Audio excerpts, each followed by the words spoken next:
Hello students, कैसे हैं आप। मेरा नाम है गौरव मिश्रा और स्वागत करता हूं मैं आपका अपने यूट्यूब चैनल पर। बच्चों, हम लोग कंटिन्यू कर रहे हैं क्लास 12 का 16 चैप्टर एनवायरमेंटल इशू।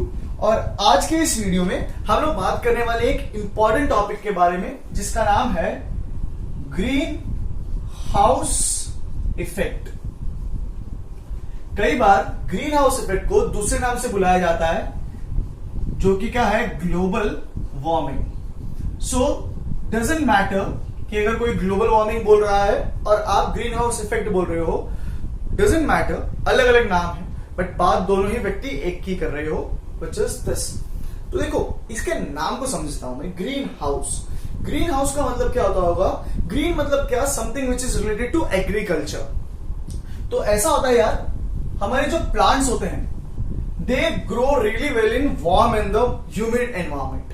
सर्दियों के मौसम में ऐसा नहीं हो पाता है। तो ये जो नर्सरी वाले होते हैं वो क्या करते हैं, एक ग्लास का चैम्बर लेते हैं और इस ग्लास चैम्बर के अंदर what do they do is they put lot of plants. जो छोटे प्लांट्स होते हैं जिनको ग्रो करवाना हो, उनको ये लोग इस ग्लास के चैम्बर में रख देते हैं। अब ये जो ग्रीन प्लांट्स इस ग्लास चैम्बर के अंदर गए वो कहा जाएगा ग्रीन हाउस। Green house. अब तुम बोलोगे सर इसमें तो गर्मी वाला कंसेप्ट कहां है, ह्यूमिडिटी वाला कंसेप्ट कहां आया? यहां पर लगाए होते हैं ऊपर मिस्ट, है ना। मिस्ट प्रोड्यूस करने के लिए यहां पर वो फाउंटेन जैसा कुछ लगाए होते हैं, तो मिस्ट बनती है, मतलब ह्यूमिड हो गया वो। हीट कैसे आएगी? हीट के लिए हम लोग क्या कर रखे हैं, देखो हमारे पास यहां पर सोर्स ऑफ लाइट है। Source of light is basically your son. तो सन से रेडिएशंस गिरते हैं इस ग्लास चैम्बर के ऊपर, बेसिकली हमारे ग्रीन हाउस पर। And I want you to understand कि जो सनलाइट होती है उसके रेडिएशन में एक तो लाइट होता है और अपार्ट फ्रॉम दैट दूसरी चीज क्या होती है, हीट होती है। तो जब ये लाइट इसके अंदर गिरती है इस ग्लास पे, इस glass house basically green house पर, तो होता ये है लाइट भी एंटर कर रही है और साथ साथ में जो हीट थी वो भी अंदर आ रही है। अब हीट का बिल्डअप होता है और धीरे धीरे ये जो पूरा ग्रीन हाउस था हमारा, इट गेट्स हीटेड और टेम्परेचर क्या हो जाता है, बढ़ जाता है, बढ़ जाता है। I want you to understand that यहां से हीट एस्केप नहीं कर पाती है। अगर हीट एस्केप कर भी रही है तो बहुत कम हीट एस्केप होती है, ठीक है, जिसकी वजह से हीट का बिल्डअप होता है और टेम्परेचर यहां का क्या हो जाता है, बढ़ जाता है। ऐसा ही फिनोमेना बच्चों हमको देखने मिलता है हमारी अर्थ के साथ। Assume this is my earth surface, this is my earth surface, और ये जो है this is a layer of gas, layer of gases, particularly carbon dioxide and methane, है ना। कार्बन डाइऑक्साइड और मीथेन का मैं मेन चर्चा कर रहा हूं यहां पर।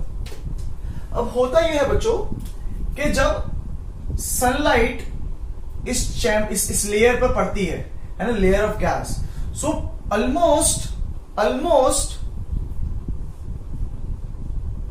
1/4 of this sunlight is reflected back from this layer itself, है ना। देखो क्या बताया आपको हमने कि जब सन का रेडिएशन इस लेयर ऑफ गैस पे पड़ता है तो almost 1/4 of the radiation is reflected back.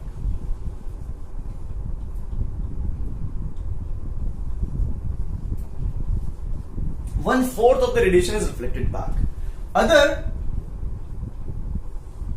वो क्या हो जाता है, हमारी धरती के अंदर आ जाता है, जिसके वजह से हमें लाइट तो मिल ही रही है, साथ साथ में क्या हो रही है, हीट भी आ रही है, जैसे यहां पर होता था। अब जैसे इस जगह पर हीट एस्केप नहीं कर पाती थी, वैसे ही यहां पर भी हीट एस्केप नहीं कर पाती है। क्या होता है, जब ये रेडिएशन हमारी अर्थ पे गिरा तो हमारी अर्थ क्या करती है, इस हीट को बाहर निकालने की कोशिश करती है in the form of infrared waves and heat waves. हमारी अर्थ क्या करेगी, इन रेडिएशन को, इस हीट को बाहर एमिट करने की कोशिश करेगी, I mean outside the atmosphere by means of infrared and heat waves. But ऐसा नहीं हो पाता है। होता ये है कि ये जो रेडिएशंस थे वो रिफ्लेक्ट होते हैं और ये जो लेयर ऑफ गैस था कार्बन डाइऑक्साइड और मीथेन, उसको वापस हमारी धरती के अंदर ही फेंक देता है। It doesn't escape this layer of gas but instead ये अंदर ही रह जाता है इस बीच की जगह पर। और धीरे धीरे हम क्या देखते हैं, हीट का बिल्डअप होने लगता है। क्या हो रहा है, ऐसा ही कुछ इवेंट हो रहा है ग्रीन हाउस जैसा। इस फिनोमेना को कहा जाता है बेटा ग्रीन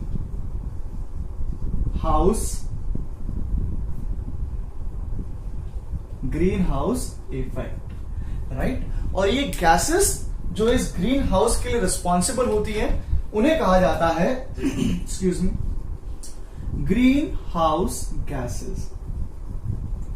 ठीक है, ग्रीन हाउस गैसेस। ये ग्रीन हाउस गैसेस का होना बड़ा जरूरी है। आप बोल रहे हो टेम्परेचर बढ़ रहा है, भाई टेम्परेचर बढ़ना अच्छा है। ग्रीन हाउस गैसेस का होना बड़ा जरूरी है। If there would have been no greenhouse gases in our earth, हमारा टेम्परेचर अभी -18 डिग्री होता, न कि का +15 डिग्री सेल्सियस। अभी हमारा धरती का एवरेज टेम्परेचर 15 डिग्री सेल्सियस है। अगर ये ग्रीन हाउस गैसेस नहीं होती बच्चों, तो ये टेम्परेचर ड्रॉप होकर के -18 डिग्री तक पहुंच जाता। और उस केस में आप मुझे बताइए, क्या हमारी धरती पर अभी जो डायवर्सिटी हमें देखने मिल रही है, इनफैक्ट बायोडायवर्सिटी देखने मिल रही है, वो सर्वाइव कर पाती? नहीं, वो नहीं हो पाता। तो this green house is important. ये काम का था, ये ग्रीन हाउस इफेक्ट जो है ये काम का है। But in few centuries, particularly in the last century itself, हमने देखा है कि हमारी धरती का टेम्परेचर बढ़ा है। लास्ट जो आइस एज थी, आइस एज जो थी, आज से लगभग 20,000 साल पहले की बात है ये, 20,000 years ago। तब से लेकर के रिसेंट पास्ट तक टेम्परेचर जो बढ़ा है वो केवल 4 to 5 डिग्री सेल्सियस बढ़ा है। मतलब पिछले 20,000 साल में हमारी धरती का टेम्परेचर केवल 4 से 5 डिग्री सेल्सियस बढ़ा है। अब मैं आपको एक फैसिनेटिंग चीज बताऊं, पिछली सेंचुरी में, लास्ट सेंचुरी, हमारे अर्थ का टेम्परेचर 0.6 डिग्री सेल्सियस बढ़ गया है यार। एंड वो भी मैं सेंचुरी बोल रहा हूं, last century. This is not in last century, particularly last 3 decades में, लास्ट 3 डिकेड्स में ये कांड हुआ है। हमारी धरती का टेम्परेचर 0.6 डिग्री के द्वारा बढ़ गया है, 0.6 डिग्री से बढ़ गया है।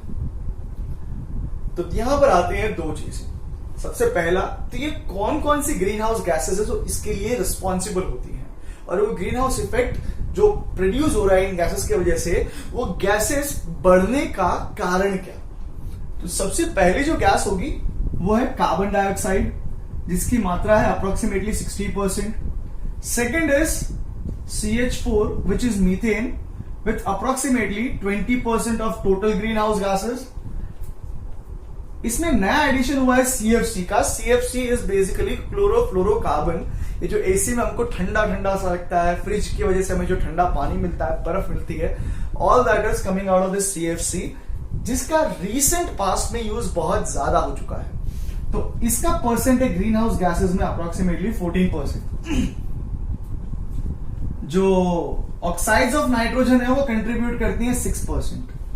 So all these gases is responsible for the greenhouse effect and they are referred to as greenhouse gases। इनके बढ़ने का कारण क्या है? रिसेंट पास्ट में इंडस्ट्रियलाइजेशन बहुत ज्यादा हो गया है, ऑटोमोबाइल इंडस्ट्री बहुत ज्यादा बूम कर रही है ना। हम लोग बहुत बड़े लेवल पर इलेक्ट्रिसिटी प्रोड्यूस कर रहे हैं थर्मल पावर प्लांट के द्वारा। तो ये सब कुछ फैक्टर्स थे जो कंट्रीब्यूट कर रहे थे generation of carbon dioxide, generation of, अब क्योंकि घर में फ्रिज और एसी का एग्जांपल है तो CFC आ गया है।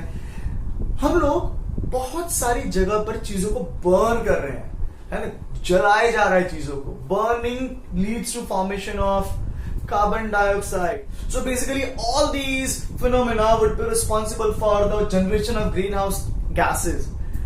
अगर ज्यादा ग्रीन हाउस गैसेस होंगी तो ये जो हीट एस्केप हो रही थी, यहां से थोड़ी बहुत एस्केप हो रही थी, वो भी नहीं होगी, and the layer would become so thick that the heat would go on accumulating. You understand? So इसका उपाय क्या है?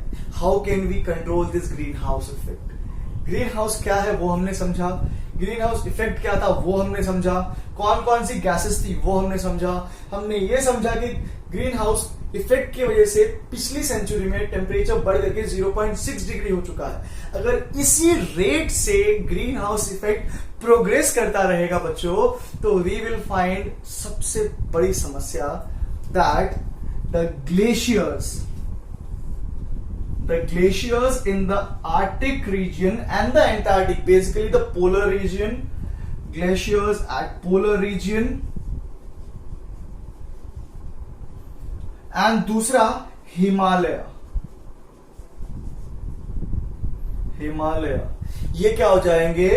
This would melt, पिघलने दो, हमारा क्या नुकसान हो रहा है यार? बर्फ के पिघलने से कुछ होगा? बर्फ के पिघलने से क्या होगा? बर्फ के पिघलने से जो वाटर है वाटर बॉडी के अंदर वो बढ़ेगा, है ना? बर्फ पिघल रही है तो जो वाटर बॉडीज है उनके अंदर पानी का लेवल बढ़ेगा, पहला तो वो। दूसरा, जो हीट बढ़ रही थी उसके अंदर थर्मल एक्सपांशन ऑफ वाटर होगा, तो जो ऑलरेडी पानी प्रेजेंट है ओशन में उसका एक्सपांशन हो रहा है, तो वो तो ऐसे ही बढ़ रहा है। दूसरा, ये जो ग्लेशियर्स थे ये मेल्ट कर रहे थे, इनकी वजह से पानी और ऐड हो रहा था और सरफेस का जो लेवल था वो बढ़ गया। ऐसे सिटीज, ऐसे कंट्रीज जो हमारे कोस्ट रीजन पर हैं, कोस्टल लाइन पर हैं, they would be at risk. Countries like Maldives could go submerged into the water. ऐसा माना जा रहा है कि जिस रेट से हम लोग बढ़ रहे हैं, अगर वैसा ही होता रहा तो समंदर का जो स्तर है that would rise by 60 metre. So countries like Maldives can easily get into it, उस आराम से सबमर्ज हो सकती है। समझे बात? उपाय क्या है? How can we prevent this global warming? How can we reduce the global warming, greenhouse effect? अब ग्लोबल वार्मिंग क्यों बोल रहे हैं यार? ऐसा नहीं है कि भैया हम इंडिया में रह रहे हैं तो इंडिया में अगर हमने गाड़ी का जला करके जो धुआं था वो कार्बन डाइऑक्साइड जनरेट किया तो केवल भगवान हमको श्राप देंगे कि नहीं बेटा तुम्हारी इंडिया का टेम्परेचर बढ़ाएंगे हम, तो तुम्ही को सजा देंगे। ऐसा नहीं है। अगर अमेरिका वाला वो जो डोनाल्ड ट्रम्प साहब है, अगर वो बोलते हैं कि भैया हमने थर्मल पावर प्लांट लगाया है, हम बहुत बड़े लेवल पे इंडस्ट्रीज जो है इलेक्ट्रिसिटी प्रोड्यूस करेंगे, इंडस्ट्री चलाएंगे, तो भगवान ऐसा नहीं है कि जीसस क्राइस्ट जाके उनको बोलेंगे this is not the right way, I will punish you guys. So that is not gonna happen. वो जो सजा मिल रही है वो सभी को मिलने वाली है, क्योंकि all of the humanity is responsible for doing this. मैं आपको ज्ञान बांट रहा हूं, मैं भी बहुत हद तक रिस्पॉन्सिबल हूं इन सब चीजों के लिए। मैं भी गाड़ी चलाता हूं तो even I am responsible for producing this carbon dioxide. I do use fridge, तो सीएफसी बनाने के लिए मैं भी जिम्मेदार हूं। All of us are the culprit for this thing, तो भुगतना भी हम सभी को पड़ेगा। You understand? अब बच्चों, क्योंकि हम लोग इस समस्या को साथ में भुगत रहे हैं, तो इसका इलाज भी तो हमें साथ ही में करना पड़ेगा ना। So all of us must take certain measures ताकि ये ग्लोबल वार्मिंग कम हो सके। सबसे पहला, we must choose an alternative fuel, है ना? देखो आप क्या देख रहे हो, आप देख रहे हो फॉसिल फ्यूल यूज करते हो, आप गाड़ियों में पेट्रोल और डीजल यूज करते हो जो कंप्लीट कंबशन नहीं दे पाता है। इट गिव्स इनकम्प्लीट कंबशन, जिसकी वजह से धुआं निकलता है कार्बन डाइऑक्साइड के साथ में। So what we can do is we can switch to the electric vehicles, we can switch to the solar, we can use the solar cells for running our vehicles. दूसरा, जो already energy हम use कर पा रहे हैं, उसकी efficiency बढ़ा दी जाए। जैसे पहले के समय में वो पीले कलर के बल्ब चलते थे, अब that bulb is replaced by the CFL, by the LEDs, तो वहां पर कम इलेक्ट्रिसिटी यूज हो रही है और उजाला तो शायद उससे ज्यादा ही हो रहा है। ठीक है। Third point is you must not cut down the trees and make sure, अगर आप कहीं पे देख रहे हैं कहीं पे कोई पेड़ काट रहा है तो उसे भी रोकें। हमारे कॉन्स्टिट्यूशन में उसके लिए भी एक एक्ट है। ठीक है, तो आप एक बात समझो, डिफॉरेस्टेशन जितना कम हो उतना बढ़िया है, क्योंकि इस ग्रीन हाउस गैस में सबसे ज्यादा इफेक्ट है कार्बन डाइऑक्साइड का, सबसे ज्यादा मात्रा है कार्बन डाइऑक्साइड की 60%।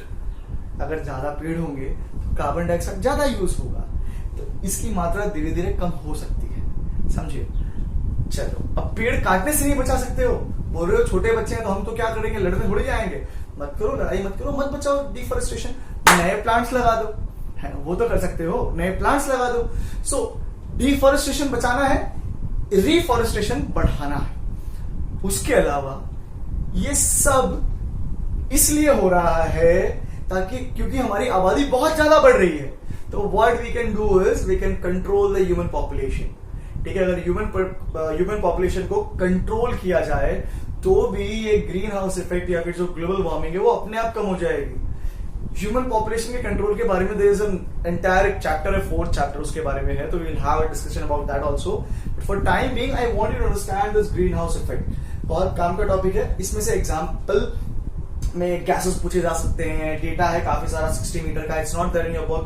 देन ये लास्ट सेंचुरी में 0.6 डिग्री का बढ़ा है, एवरेज टेम्परेचर हमारी अर्थ का 15 डिग्री है, पहले माइनस, अगर ग्रीन हाउस इफेक्ट नहीं होता तो इट वुड हैव बीन -18। तो ये सब कुछ डेटाज हैं जो हमें याद रख के रखने बेटा इस टॉपिक में। ठीक है, इसमें से एक क्वेश्चन बनने के चांसेस हैं, पूरे चांसेस हैं। ठीक है, उम्मीद करते हैं ये वीडियो था ग्रीन हाउस इफेक्ट का वो आपको समझ में आया होगा। If that is the case please hit the like button. You can also share the video with your friend, and if you feel कि चैनल आपके लिए यूजफुल हो सकता है आगे कभी बायोलॉजी के लिए पर्टिकुलरली, तो आप इस चैनल को सब्सक्राइब भी कर सकते हैं। मिलते हैं अगले वीडियो में, तब तक के लिए स्टे ब्लेस्ड।